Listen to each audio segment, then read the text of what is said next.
Hey everyone, I'll get started in a minute or two. Just give people a chance to join the live chat. Good to see all of you.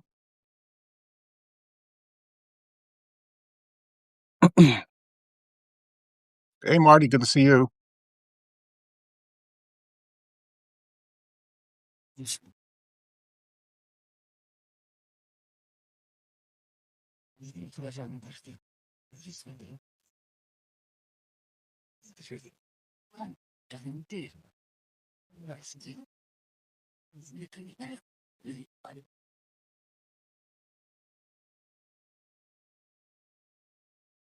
Keep another minute before I get started here.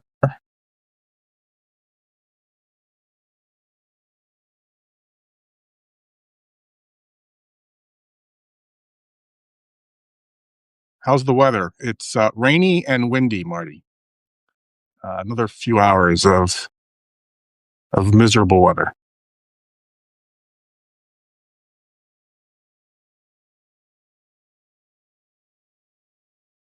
Get started in a minute.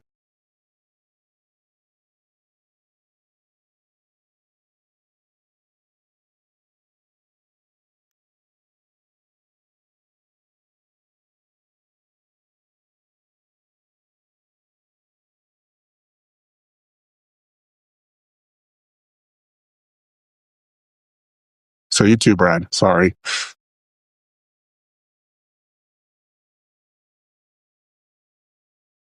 All right. Well, it's great to see all of you on this. Well, at least where I am, still a Friday morning, and thought I'd hop on, have a little free time today.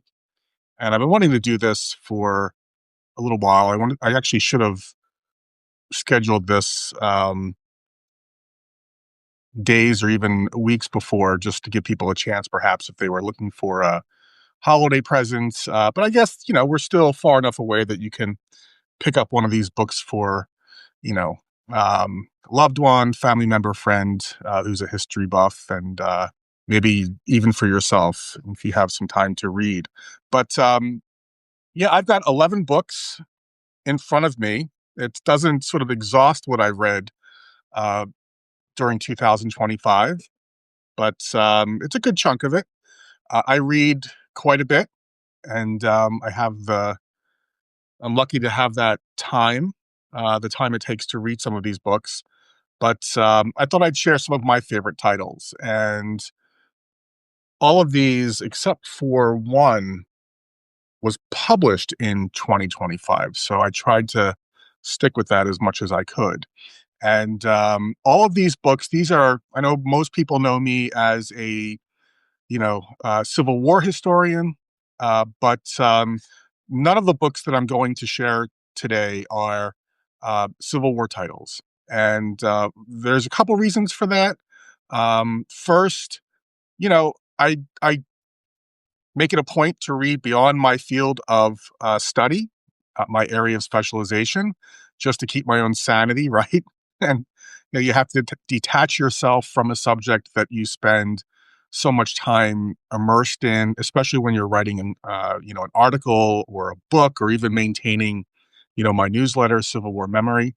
And the other reason is something I shared a couple days ago in a previous live chat, and that is that I'm on a major book award committee this year, the University of Virginia's uh, the Naw Center, its annual Civil War Prize, and so I don't want to single out books or compromise, my participation in this prize in any way. So I certainly could have included any number of Civil War books that were published this year, but I'd rather just sort of stick to non-Civil War titles, and you hear plenty of from me about Civil War books, so I'm not worried about that side of things. Um, Look, I love history. I'm fascinated by how historians structure their books, how they think about the past, the questions, the subjects, the questions that drive their research and their writing, their passion for history, and all of that.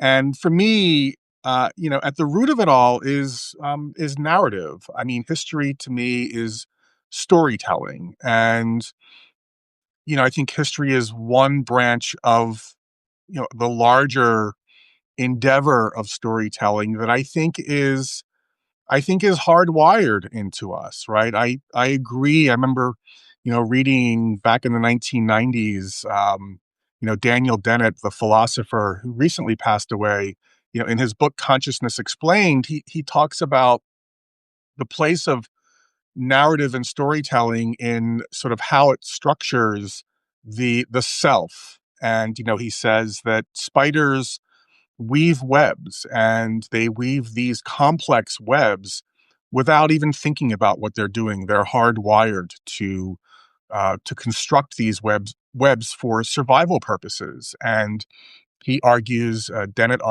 that um, one of the ways in which we survive, a survival mechanism, if you will, and even the way in which we differentiate ourselves from others, is through storytelling, right? The very stories we tell about ourselves to ourselves over time, and the stories that we share with others, right? So storytelling is, and narrative, if you will, is, one could argue, at least it's something that Dennett argues, is cognitively baked in, right? And I think that tells us something very human, right, about each of us, right? That we're all compelled in some shape or form to tell stories. And, I'm the first person to admit I probably read too much history to the detriment of other fields. I wish I read more fiction. I wish I read more poetry, and I just don't. I spend most of my time, reading and writing about the past, and so it is what it is, right? I'm sure maybe some of you are in that camp. I'm sure others, and I envy you, are much broader and well read. I'm just much narrower in my focus. But I hope some of these titles you find compelling. Perhaps titles again that you might want to uh, gift to others or even purchase for yourselves. The other thing I should say about my reading is I like books. I have never. I think I can count on one hand the number of books I've purchased for a Kindle or an e-reader. I don't even have an e-reader right now. I don't like e-readers. I know even those that look like books. I like the physical. I like the physical form, and one of the reasons why I gravitate to physical books is because I don't want to spend all of my time on a computer or staring at a screen. And so when I read for my enjoyment, when I'm trying to really focus, right? Obviously, a lot of my research involves having to look at a screen. There's no question about that. But when I'm reading, for long periods of time, I don't want that distraction of having to look at my email or check my socials or any of that. To me, that's a distraction, and I like the physical form, the smell. I go in for all of it, and so obviously, you can see behind me, I do have a pretty substantial library. And, I have to sort of rummage through it every few years and, donate books and, or what have you. But let's get started. So the first book is a real good one. And it's a reminder of just the creativity of people when it comes to choosing topics. And sometimes when I'm browsing a bookstore, it's the subject. It's like, oh, I don't know anything about that. I have to know something about this. And so John Fabian Witt's book, The Radical Fund, is a great example of that. He teaches at Yale. He wrote a really good book about Lincoln and the Military Code of Justice. I think it was titled Lincoln's Code a few years ago. It won a couple of awards, but this is another great example. First of all, I should tell you what it's about. It's the story of Charles Garland, the Radical Fund, and it's a story of a man who came into a substantial inheritance as a young man in the 1920s, specifically in 1923, and he chose to donate it. And he chose to donate his inheritance specifically um, for what you might call left wing or liberal endeavors. And so we're talking about the post World War I period. We're talking about a time where the country witnessed, serious major crackdowns on free speech. Obviously, the first Red Scare beginning in 1919, lots of labor strikes, and obviously a lot of racial upheaval during the post World War I period. And so this book tracks all of the different projects that Garland's money went into. And, it's a wonderful way of framing the history of activism during the first half of the 20th century, even beyond into the second half of the 20th century. Um, and it's just an incredibly creative way of telling that story through one man, through a donation, an inheritance that he chose to donate for the public good, if you will. And I should say also about just about all of these books, these are all that I'm choosing to share with you today. They're all, except for one or two, non-academic press books. Uh, I grow weary of this kind of popular versus scholarly publishing dichotomy. John Fabian Witt, the author of The Radical Fund, teaches at Yale. He's a scholar, but this book is published by Simon and Schuster. So I think those kinds of distinctions that, every so often you read an article in the New York Times or the Washington Post, sort of complaining that academics don't write for a popular audience. This is absolute nonsense. This is just, I mean, at some point we have to stop with just this garbage, right? It's easy clickbait, and it's just simply not true, right? You know, Academic presses certainly cater to overall a certain type of audience, a certain type of writing. But I find that you can buy any number of university press books and find well written narrative based history, and you can find plenty of popular presses like Simon and Schuster that are, obviously, um, you know that have become a home for academic writers. And so these kinds of distinctions I think make little sense. And I think a book like The Radical Fund, very readable, highly enjoyable, just a really exciting story and fascinating story by a scholar, John Fabian Witt. Great place to start, right? The Radical Fund. I can't recommend it enough. This next book is an academic press book, but I absolutely loved it. And this was published by Harvard University Press not too long ago. Before I became a serious student of history, an author, I was interested in Western philosophy, and I did a master's degree in philosophy at the University of Maryland back in the 90s. Philosophy I find fascinating, specific subjects in philosophy. And I quickly learned that while I enjoy reading about the history of ideas, I really don't have the mind to do serious philosophy myself. But I do enjoy the history of philosophy and books about famous philosophers. And the one I recently read is about Immanuel Kant. And it's by a scholar, Marcus Wilczek, I think is how you pronounce his name, German, teaches philosophy in German, but it's really well written. And Kant, if you know your Western philosophy, he always fascinated me. The Critique of Pure Reason, I had to read over and over as a graduate student. I haven't read it in years. I have no plans on reading it, but obviously, for me, that is the central work of his. And but obviously, if you know Kant's philosophy, he dabbled in all areas, right? Ethics, religion, etc., and also history. Right? Wrote a fascinating essay on freedom in history. But this was a lot of fun to read. It was a serious read, but I really, really enjoyed it. So that is Kant, A Revolution in Thinking. All right, let's. I've got two biographies here. The first one um, I found fascinating, and you know, I have.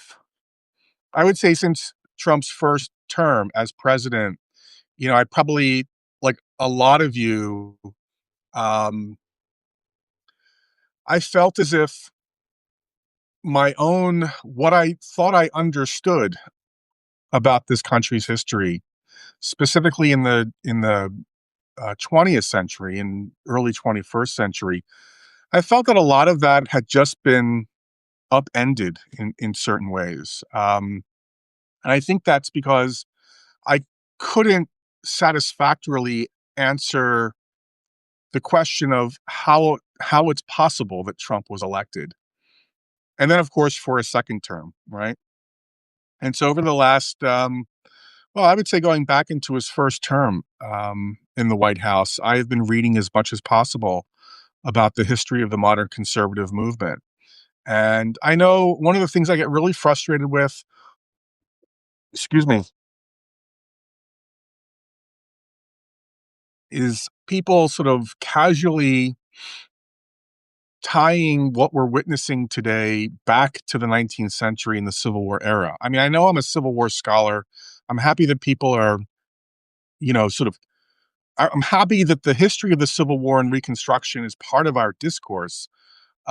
But it seems to me that all too often American history, the sort of present moment that we're in, gets reduced down to um, just simply a continuation of the mid 19th century. When in fact, it seems to me there's plenty of other history that is more relevant to understanding where we are right now.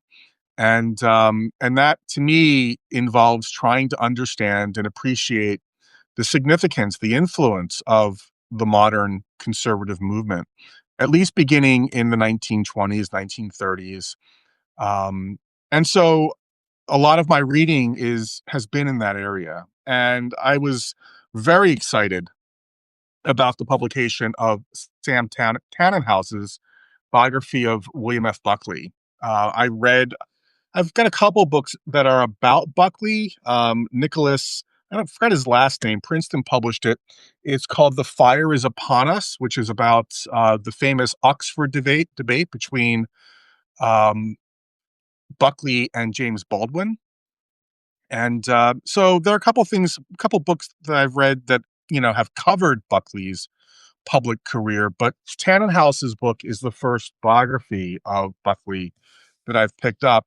And he's absolutely fascinating to me. And obviously, if you want to understand the modern conservative movement, you've got to grapple with Buckley and, his time with National Review, dabble in New York state politics and everything beyond that. Time at Yale, obviously. And so this is Tannenhaus, former editor of the New York Book Review, fantastic writer. This was actually a lot of fun to read.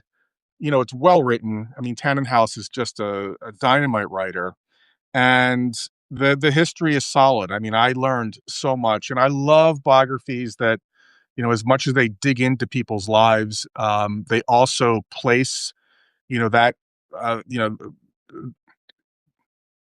place the lives of these men and women within a broader historical context. And so, um, Buckley, The Life and the Revolution That Changed America, by Sam Tannenhaus. Fantastic book. Highly recommend this one. All right. So we're getting through this. All right. I've mentioned this at least once.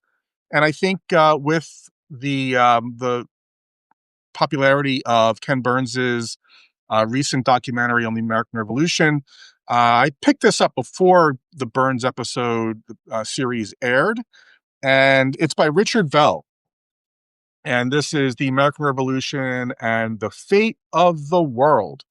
Teaches at the University of Maryland, my alma mater. And so he's a scholar, Riverhead Books, Popular Press. fantastic writer. I loved his previous book called Stolen, which is about sort of a small group of fugitive slaves in the Chesapeake Bay Area in the sort of early 19th century. This is a really nice book, chapters that cover different stories about the way in which the revolution connects to the broader world, was influenced by events um, beyond the colonies. A great way of sort of framing American history within a broader sort of transnational or Atlantic world context, and even beyond that. He's a dynamite writer. There are a lot of books coming out right now and that will continue to come out about the American Revolution through next year, through the 250th, about the revolution, its causes, the war itself, its consequences. And so there's going to be a lot to choose from. And certainly I recommend, find some reputable scholars, on your socials, because, either they're going to be writing books or have written books themselves, or will be able to recommend books. There's going to be a lot coming out and a lot of crap probably along with it. So you're going to want to be able to sift through it all. But Richard Bell's book is just a dynamite book. This is just, I had no problem reading this. And I'll probably at some point read parts of it again. So definitely check this one out. Okay. Now, I have to be honest about this one. This didn't come out. This only came out a couple of weeks ago. I've started it. I haven't. This is a massive book. But there's a lot of talk about it. I've tried to sort of stay away from reviews as much as possible. But I had to have this in my library. And, from what I've read thus far, it's a pretty substantial work. And that is Sven Beckert's book, Capitalism, right? You can't get a sense. This is a big book. It's it's over 1,200 pages. Beckert, you know, his previous book called Cotton was excellent. He's part of a group of historians who, if you study the 19th century, American slavery, Sven Beckert is sort of one among a sort of a group of historians who want us to think about the evolution of slavery alongside the evolution of capitalism in the 19th century and even before the 19th century. And so he traces it back, to places like China, to places like India, all the way back to I'm just trying to get a sense of the time frame again here, all the way back to the 12th century, roughly that period. And again, I've only had a chance to read a couple hundred pages, but it is, and it's not an easy read. I mean, it's published by Penguin Press, but the getting back to my point earlier about just just that history is ultimately a narrative. One of the things I find fascinating about historians and history writers is how they're able to take complex subjects and present them in a digestible, rational, coherent way, right? That turns it ultimately into a readable narrative. And so this is as large a topic as, one can imagine. And, it goes without saying that it takes a hell of a lot of work to accomplish something like this. And so, it's, I guess a book like this is also an event, right? And so I'm going to continue to read this. It's not going anywhere. It's on my, the pile that I keep of books that I'm currently reading. And I'm going to keep going through it. It may take me a little while, but so far it's been, you're going to learn a hell of a lot. And so I highly recommend this one. Capitalism, Sven Beckert, right? There you go. And I know some of you are sharing your own titles. And so I just want to go through here real fast to see what you got. And please share if you've got something, please share when I post this on my newsletter. I will include links for the books I present, and then you can, in the comments, also share what you got. I recommend King of Kings by Scott Anderson on the fall of the Shah of Iran. Very good. And I've got, Kevin, one book that is sort of related to that. In fact, I'll share it next. Let me just keep going. Let's see. Yep, Roy, I got you covered. I will post this. Let's see here. Okay, I think I'm good. If not, just type your book in again so I see it. Okay, so getting back to Iran. So this book was not published in 2025, and I think it's the only one that wasn't published in 2025. And I I found out about this book, but must have been a couple months ago. There was an interview that Ezra Klein did with Ta-Nehisi Coates, and it's a fantastic interview. I'm not going to revisit that, but at the end, Ezra Klein asked Coates what he was reading, currently reading, and one of the books that Coates mentioned is a book called The Brothers, and the subtitle is John Foster Dulles, Allen Dulles, and Their Secret World War, and the author is Stephen Kinzer. So that's called The Brothers, and I think it came out in widely reviewed. Came out in, here we go, 2013. Okay. And Coates sort of just explained, he said, the reason I'm reading this is because he was interested in reading something that would help him understand world politics and sort of how all of this, I guess for the same reason I'm interested in modern conservative history, Coates was interested in sort of that formative period in the mid 20th century where, where a lot of, during the height of the Cold War, sort of provides him, I guess, a foundation for understanding, what happens after the Cold War and the current state of geopolitics today. And so, look, I'm a huge admirer of Ta-Nehisi Coates, and so I thought, how bad could it be? And it's a fantastic book. It was really enjoyable. I didn't know. Obviously, I know a little bit about John Foster Dulles, but I knew next to nothing about Allen Dulles, right? So you've got someone in state, and you've got some State Department, and you've got his brother in the CIA. So you've got two brothers who are largely directing American foreign policy in the mid 19th century. I'm sorry, mid 20th century, excuse me. But this is, it goes deep into their family stories. Another one of those kind of blue blood stories, right? Same with William F. Buckley, and sort of follows them through school, follows them through the Second World War, and then obviously into their, that moment where they really do come into their own and, you know, um, finally have that moment to influence American foreign policy. But The Brothers by Stephen Kinzer, this was a really, really good book, very easy to read. Kinzer is uh,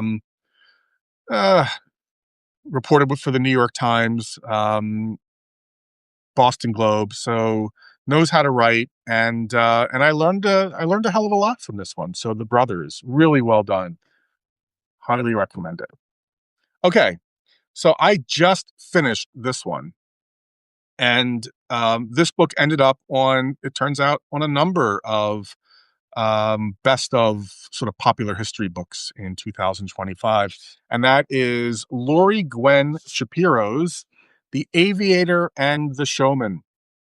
Right. So it's the story of Amelia Earhart and George Putnam and their relationship, its influence on Amelia Earhart's public profile, her public career, and obviously it covers her, the final flight. I have to admit, I never knew anything about Amelia Earhart. Right, I was never really interested, um, but I think I probably just kept seeing this book mentioned, on not just sort of best of lists, things like that, but it got a lot of press coverage. And again, it's one of those books that covers a subject I know nothing about. And for that reason alone, I was just curious. I mean, quite often I'll be browsing books, and it's just my curiosity gets over me and gets the best of me, and voila, here we are. But I mean, there are a lot of things I really like about this book. Shapiro is again another very good writer, and so it fills in a lot of gaps in terms of my understanding of Earhart. I knew next to nothing about George Putnam and his career in publishing, nothing about their relationship. Uh, I guess I was really taken and interested in sort of the way in which Amelia Earhart kind of entered the public sphere. Her the flight across the Atlantic, in which she wasn't in charge of, but sort of accompanied the pilot. She was along for the ride, and the role of Putnam specifically in getting her to these places, these high-profile events, as a way to advance his own publishing interests. Right, so she would take part in these adventures, and he would have someone ghostwrite a story or a book or what have you, and that would advance his own financial goals and business interests. But and their relationship is also just there's a lot of layers to their relationship. So it also, I think, does a really good job with exploring sort of gender assumptions in the 1920s and 1930s. That I found really interesting as well. So overall, another really fantastic book, another book that covers two people, one very well known, one not well known at all, and the broader historical context in which they both found themselves. And so that's The Aviator and the Showman by Lori Gwen Shapiro, another reporter. Um, so there you go. Okay. I didn't see anyone post anything, so I'll just keep going here. Great to see so many of you. All right, so here is the only. Well, this is the first of two that sort of covers non-American history, and that is I don't know if it's considered a second volume um, to his book Germany 1923, but this is Volker Ulrich's book Fateful Hours. Right, this covers the downfall or collapse of the Weimar Republic, obviously leading to the Third Reich and Hitler's Nazi Germany. And so I've always been interested in the history of Germany. My wife is from Germany, and so I've spent a good deal of time in Germany. And so the history, being able to spend time over there and explore the history with my wife and her family, who all are deeply knowledgeable about their country's history. And that's always, for me, that I just let them talk, and, I end up learning a great deal. But obviously, whenever I go over, I bring a book or two with me. And when I see something, that I think is going to be interesting, I pick it up. And Ulrich has written, I think, a 2-volume study of Adolf Hitler. I read his book, Germany 1923, which came out, I think, last year or the year before. That was really good as kind of just a real deep dive into one year in the 1920s. And so when I saw this, I had to have it, had to read it, and I'm glad I did. I should say I have about 2 more chapters to read in this book. But it's a fast read, and it's I'm not someone who thinks that the sort of the United States 2025 or 24, 23 is in any way, connected to the Weimar Republic. Um, I see some kind of loose connections at times, but I'm really weary of these comparisons. So maybe in the back of my mind, I'm kind of reading this stuff because perhaps I am concerned. But in all seriousness, I'm just really interested in the history of Germany, modern German history, and given that I've read his work before, Volker. I can't say the word. Volker, I think that's how you pronounce his name, Ulrich, I had to pick this one up. So that's called Fateful Hours, The Collapse of the Weimar Republic. Okay. All right. So let's do the second of the two biographies that I have here. And wow, this is a I really love this book. And it's definitely hit all of the or many of the best of nonfiction lists for 2025. And there's a reason. And I've already mentioned his name in passing in regard to William F. Buckley, but it's the new biography by Nicholas Boggs of James Baldwin, right? And one of my favorite writers. Um, and when I saw this on the shelf, on the bookshelf, I didn't know it was coming out, kind of escaped me. But, as someone who has learned so much about the African American experience from reading James Baldwin, and just someone I find his life to be utterly fascinating, right? From the earliest moments. Just his school days, his work with this white female tutor or supporter of his that sort of encouraged him early on to visit museums and to continue to expand his reading and encouraged his writing through all of his relationships, his time in Paris, um, his role in the civil rights movement, and then of course just book after book of insightful storytelling about the Black experience in this country. I had to have it, and Nicholas Boggs. I don't know much about him. But he's just a dynamite writer. There are moments where you really the sort of I guess the deep emotion and of Baldwin really sort of hits you, and I think that has a lot to do with how Boggs tells this story. Um, he's just a very very careful, insightful writer, and I mean I just finished writing a biography, and obviously, all of you, most of you know, my biography of Robert Goldshaw comes out next year. Colonel in the Union Army, lived, unfortunately, or died way too young at 26.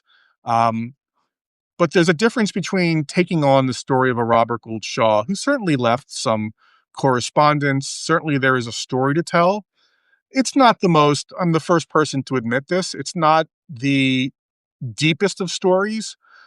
Shaw was not a great thinker. He was not someone who laid it all on the line in his correspondence. Um, you can, there's a lot to work with and there's a lot you can do with it. Um, but Baldwin to me is like, I can't even really begin to imagine what it takes, the imagination, the patience to work through all of the archival evidence. Um, I guess beyond that, also the fact that there are so many stakeholders when it comes to Baldwin.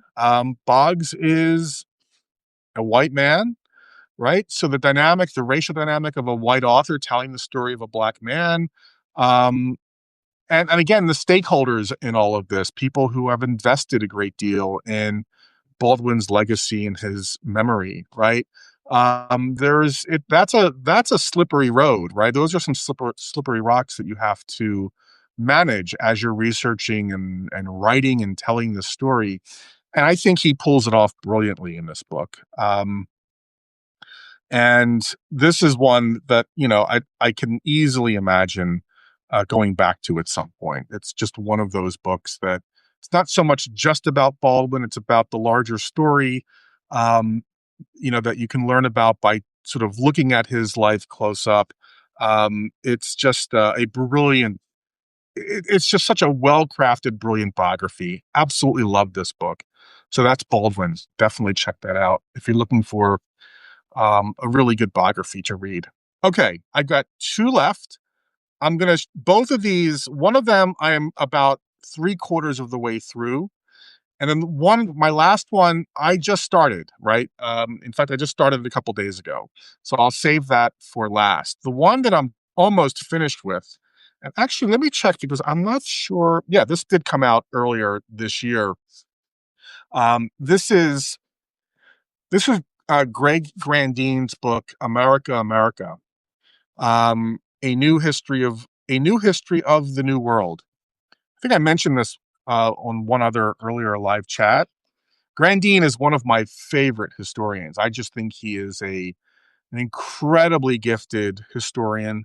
He won the Pulitzer Prize. He also won the Bancroft and the Beveridge Prizes in American history. Um, was a finalist for the Pulitzer on another occasion, the National Book Award, and the National Book Critics Circle Award. I mean, that just speaks volumes. This guy can write. This guy is a very careful, creative writer and historian. And what I loved about this, and so one of the areas I'm really fascinated with right now, and I think historians have really done a good job of sort of plunging the depths of sort of the Atlantic world context for American history, right? There's so many aspects of American history that have traditionally been told in a very narrow way. We rarely look beyond our own borders. Um, and to sort of realize or come to terms with the fact that we've always been in conversation with other nations, other cultures, always been interconnected in important and interesting ways. And this book does a great job of placing the history of the United States within a broader hemispheric context. And so, the first quarter of this book, for example, is about Spanish colonization of the Caribbean, Mexico, and South America, and starting there and then sort of beginning to integrate, British colonization eventually, and the ways in which these two nations come into contact, the cultures come into contact with one another, just reminds you that you can't understand the history of the United States without that larger context. And I mean, to give you one example that I think is absolutely fascinating in this book is, and maybe the best way to share this is with a tendency, when it comes to thinking about American chattel slavery, you often, hear people say, well, in thinking about chattel slavery in the 19th century, for example, we have to sort of understand how Americans at that time understood slavery, that we have to judge them based on their time, their historical context, right? Which often means that one can't be too critical, right? Because sort of the pro-slavery mentality was sort of the norm, right? Certainly there was the abolitionist movement by the 1830s, and perhaps we could stretch that out a little bit further in years. But we don't want to, we want to be careful about how we judge and how we frame sort of pro-slavery ideology. And one of the things that I found really interesting in sort of the first quarter of the book, and this is just one example, is the fact that Americans were very much in touch with, aware of the longstanding debate within the Spanish Empire about the morality of slavery, right? Americans are reading books written by Spanish reformers, de la Casas, for example, probably one of the best known. And so it's a reminder that Americans have always been sort of aware, right? Thinking about their own sort of immediate surroundings, their communities, their states, the broader country, through a kind of international lens, right? Um, and I think in the context of American slavery, that's really important, understanding the scope of the anti-slavery movement in the Western Hemisphere, or at least the conversation that was taking place at that time. And so once again, I think, it's a reminder that we've got to be much broader in how we teach American history and how we think about our country, right? We were never isolated physically or culturally or politically, always interconnected and being influenced, uh, by what's happening beyond our borders. And so another big book, that's for sure, but a pretty a really entertaining and informative read. Again, that's America, America, by Greg Grandin, the historian slash writer. You'll definitely enjoy this one. Okay, and now we've come to my last choice here, my final pick. Just make sure there are no. Okay, good. Again, feel free to share what you've read this year. Happy. I mean, for my own benefit, right? I'm sure. I'm sure I've missed any number of really good books. Okay, so I just picked this up about a week ago. I am about 100 pages into it, and this is another book where um, it's something that I know about. I know it happened, but I know nothing about it, right? Except, of course, the famous song, and that is John Bacon's "The Gales of November," the untold story of the Edmund Fitzgerald. And I don't know. It seems as though a lot of people know John Bacon's work. I Perhaps I should be embarrassed to admit this, that I'd never heard of him before. But apparently he is a popular writer and the author of 14 books on sports, business, and history. That's probably why I don't read much in terms of sports or business. But but there you go. I so far I can't put this book down. He's a really good writer. Um, I mean, in the beginning, I just found it fascinating. I have not spent much time in the Great Lakes region. You know, I've flown over the Great Lakes. I think the first time I actually saw one of the Great Lakes in person, it's only been a couple times. You know, obviously, I've been to Chicago. You know, I've been to a couple places just south of Milwaukee. But I think the first time it really hit me in terms of the scale of the Great Lakes was driving home from Ohio with our then puppy, Otis, and which we picked up just south of Columbus. And we drove by Lake Erie. And it was somehow I guess, the angle at which we approached Lake Erie, it just kind of came out of nothing. And it just sort of the size of it just sort of hit me. But Bacon does a great job of explaining just how to understand the sheer size of the Great Lakes. It's the story that he tells is much larger than just the sinking of the Edmund Fitzgerald. He tells the story of shipping on the Great Lakes, which I just know nothing, absolutely nothing about.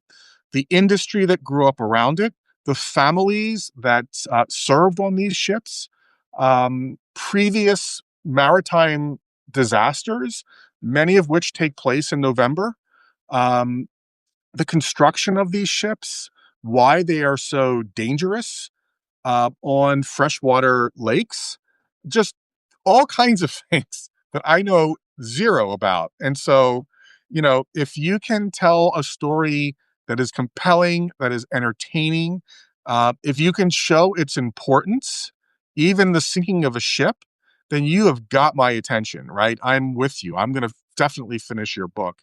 And so I don't think I will have any trouble at all finishing this one out by the end of the year. But that is John Bacon's The Gales of November, right? So there you go. So that's, I believe, 11 books that I've shared with you today. And again, please, if you've got some titles that you want to share, anything that you've read in history, you know, feel free to throw them in the comments here. I'm going to share this post on my newsletter. Those of you who don't know me, my name is Kevin Levin. I am the author of the newsletter Civil War Memories. I'm a historian of the Civil War era with a specific interest in the subject of historical memory. I'm really fascinated with how Americans remember and debate the legacy of the Civil War and Reconstruction. I'm a former high school history teacher. I stopped teaching full time in 2019. Most of my time now is spent working with history teachers around the country through professional development workshops. I do a lot of writing, magazine articles, keep up the newsletter as much as possible on a hopefully on a daily basis. But it's a, it's a pretty popular newsletter, which I'm happy with, and obviously writing books. And so, as I alluded to a few minutes ago, I'm the author of two previous books: Remembering the Battle of the Crater, which came out in 2012, and then in 2019, Searching for Black Confederates.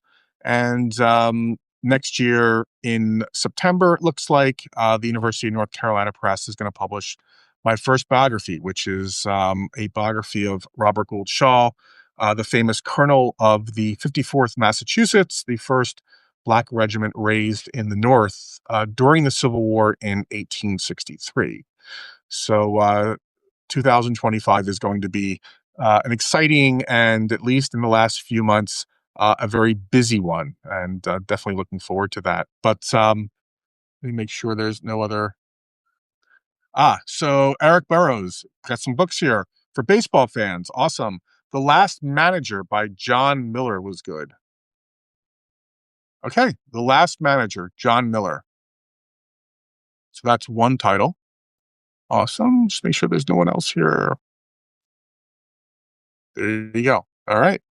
So my newsletter is Civil War Memory, and I've been writing that for just over 20 years. This past November, I celebrated my 20th year blogging online. I've only been on Substack for a couple of years, since 2022, but I started blogging in November of 2005, and that really sort of radically transformed my life and trajectory and opened up all kinds of opportunities. And so much of what I do in the field of history is in large part because of, what I managed to accomplish writing online and meeting people like all of you. So thank you. So Marty, this is an old one, Marty, but perfect. I'm glad you had a chance to read it.